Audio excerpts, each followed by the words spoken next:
Part 5 की शुरुआत यानके की पियानो परफॉर्मेंस के साथ होती है, जहाँ पर भाई साहब का बड़ा इम्पोर्टेंट परफॉर्मेंस चल रहा होता है। लेकिन बेचारे के दिमाग में तो यही चल रहा था कि इरफान और यूजी क्या सच में एक दूसरे को डेट कर रहे हैं, और पता नहीं दोनों के बीच में क्या चक्कर चल रहा है। और यूजी तो बिल्कुल इरफान से चिपका ही रहता है और इरफान भी उसके साथ रहती है। मतलब यार क्या घोटाला चल रहा है। और ये बात उसके दिमाग में बिल्कुल घर कर गई थी और ये चीज़ें उसके दिमाग से जा नहीं रही थी। इसकी वजह से भाई साहब इतना ज़्यादा डेस्परेट हो जाते हैं क्योंकि वो अपनी परफॉर्मेंस भी ख़राब कर लेता है। तो यहाँ पर जजेस होते हैं, वो सोचते हैं कि भाई साहब इस बंदे को हो क्या गया है। तुम सब जो कह रहे थे ये सबसे अच्छे तरीके से पियानो प्ले कर लेता है, लेकिन इसके लक्षण तो बिल्कुल भी अच्छे नहीं लग रहे हैं और इसने तो सब कुछ खराब ही कर दिया। यानकी का परफॉर्मेंस खत्म होता है। जजेस उस पर काफ़ी ज़्यादा गुस्सा करते हैं और कहते हैं कि तुमने क्या कर दिया, तुम्हें आजकल म्यूजिक के बारे में कुछ पता भी है कि नहीं। इन सब फेस से ये सब कुछ नहीं होता और तुम्हें कम से कम इसके बारे में थोड़ा बहुत ज्ञान तो होना ही चाहिए। तुमने सारी परफॉर्मेंस की वाट लगा दी और कुछ भी अच्छा नहीं किया हो, तुम इसके लायक भी नहीं हो। तुम अपना बोरिया बिस्तर बांधो और यहाँ से जल्दी बनो। बेचारा यान के इससे काफ़ी ज़्यादा परेशान हो जाता है क्योंकि क्लासिकल म्यूजिक पियानो ही उसकी ज़िंदगी है। और जब वो बाहर निकलता है तो उसके फ्रेंड्स उससे पूछते हैं कि भाई साहब क्या हुआ। यानी कुछ भी नहीं कह पाता क्योंकि उसकी परफॉर्मेंस तो बिल्कुल ख़राब हो चुकी थी। और जब ये सभी अपने पियानो हॉल में पहुंचते हैं तो वहाँ पर पता चलता है कि वहाँ से भी इनका पत्ता कट हो चुका है। वो रॉक म्यूजिक बैंड है, उसने वहाँ पर कब्जा जमा लिया है क्योंकि उनके हिसाब से क्लासिकल म्यूजिक वाले तो किसी भी लायक नहीं है और उन्हें खुद का म्यूजिक ही प्ले करना नहीं आता। जब उन्होंने खुद की परफॉर्मेंस खराब कर ली तो वो स्कूल में क्या नाम कमाएंगे। और वो कहते हैं कि हमने टीचर से भी पूछ लिया है, तो तुम यहाँ से अपना सामान बांधो और यहाँ से फुट जाओ। यार ये तो काफ़ी गुस्से में होता ही है और यहाँ पर उसके फ्रेंड भी हाथापाई स्टार्ट कर देते हैं। उसके बाद इन दोनों ग्रुप में फाइटिंग होने लगती है और काफ़ी हाथापाई होने के बाद जब ये सारे के सारे थक जाते हैं और नीचे ज़मीन पर ढेर हो जाते हैं तब इनकी फाइट रुकती है।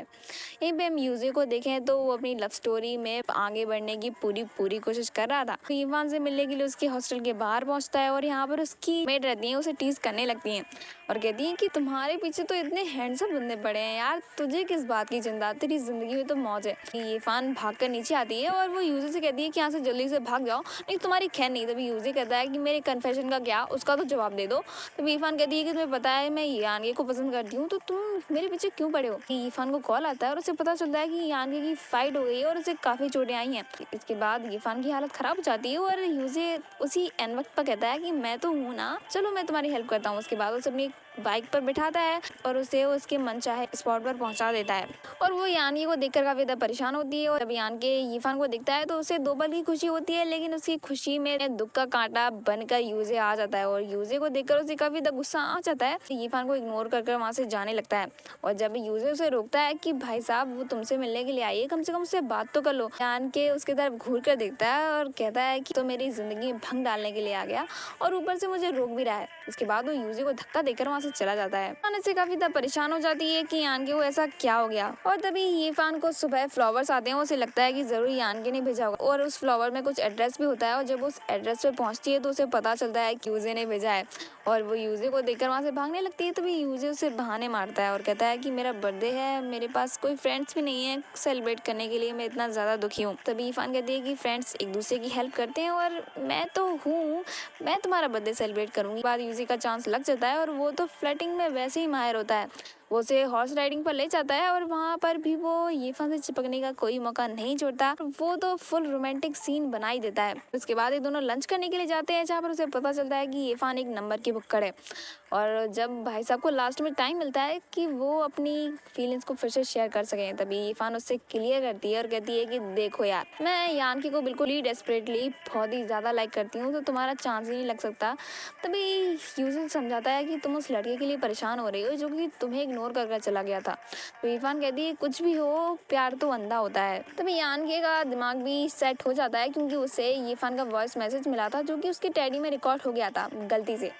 और उसके बाद वो इरफान से बात करता है और उसे उसके गिफ्ट के लिए थैंक यू बोलता है जो कि इरफान ने उसके लिए भिजवाए थे।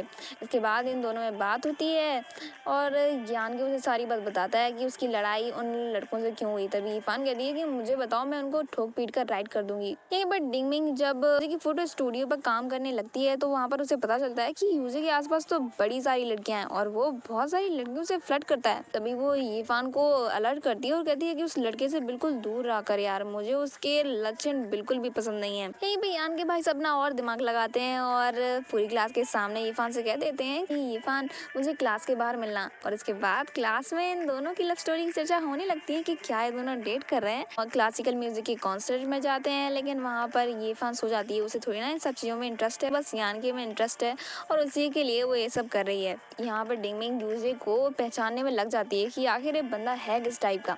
कभी कभी इतना ज्यादा स्वीट हो जाता है और इतना ज्यादा केयरिंग, बात ही कुछ अलग है। और कभी कभी इस बंदे पर इतना शक होता है कि उसे कुछ भी समझ में नहीं आता कि आखिर ये किस टाइप का है। और उसके बारे में और जानने के लिए वो उसका पीछा करती है, लेकिन यूजे को पहले ही पता चल जाता है। इसके बाद वो डिंगमिंग के सामने आता है और कहता है कि देखो मेरा पीछा करना छोड़ दो, नहीं तो ये काफी ज्यादा डेंजरस होगा।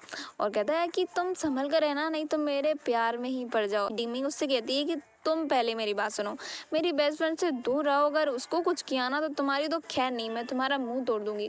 तभी यूजे कहता है कि अच्छा तो देखते हैं क्या होता है। यहीं पर यीफान और यानकी की लव स्टोरी काफी चरम सीमा पर थी। ये दोनों एक साथ वीडियो गेम्स खेलते हैं, काफी टाइम स्पेंड करते हैं और जब यीफान सुबह सोकर उठती है तो यानकी उसके लिए पहले ही ब्रेकफास्ट बनाकर चला गया था। यहाँ पर यीफान जब ब्रेकफास्ट खाती है तो उसे पता चलता है कि उसका टेस्ट बिल्कुल भी अच्छा नहीं है, लेकिन प्यार के लिए सब कुछ करना पड़ता है। वो सब कुछ खा जाती है, लेकिन इसके बाद उसका पेट खराब हो जाता है। उसके बाद कोच उसे बताते हैं कि उसे स्पोर्ट्स में ही करियर बनाना है, तो यहाँ पर जो टूर्नामेंट आने वाले हैं उसमें वो चाहते हैं कि यीफान पार्टिसिपेट करे।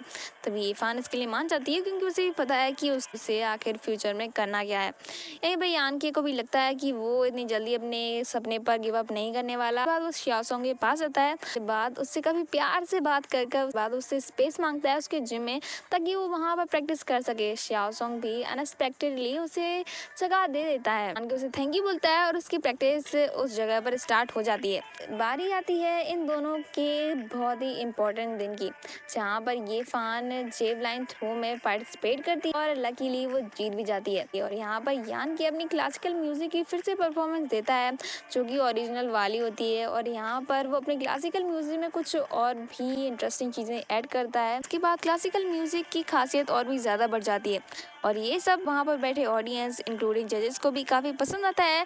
और यहाँ पर हमारे यानकी का परफॉर्मेंस भी एकदम झक्कास जाता है। बात फेरी टेल्स की स्टोरी की तरह इसकी स्टोरी भी काफी सही जा रही है, तो देखते हैं कि आगे क्या होने वाला है। तो मिलते हैं नेक्स्ट पार्ट के साथ, अब तक के लिए बाय बाय, टेक केयर।